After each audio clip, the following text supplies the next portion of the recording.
Today is world spine day. প্রতি বছর 16ই October আমরা ওয়ার্ল্ড স্পাইন ডে উদযাপন করে থাকি। আজকের দিনে এটা কেন ইম্পর্টেন্ট হয়ে দাঁড়িয়েছে? কারণ 2020 সালে হিসেব অনুযায়ী 619 million people of all over world are affected with low back pain, and it is estimated that 819 million people of whole world can be affected by low back pain by 2050. তাহলে আজকের দিনে এর আমাদের প্রিভেনশন নেওয়াটা খুব জরুরি। আজকে দেখা যাচ্ছে যে বিভিন্ন বয়সের মানুষ এই কোমরে ব্যথা, ঘাড়ে ব্যথা জনিত কারণে আক্রান্ত হচ্ছে। এর জন্য দায়ী sedentary lifestyle, office job, stress, improper health education অথবা improper gym, improper diet.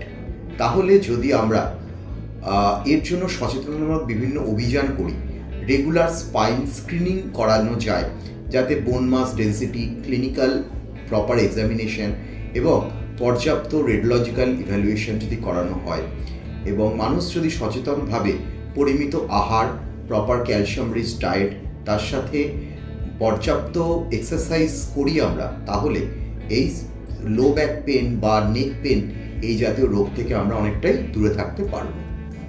Thank you.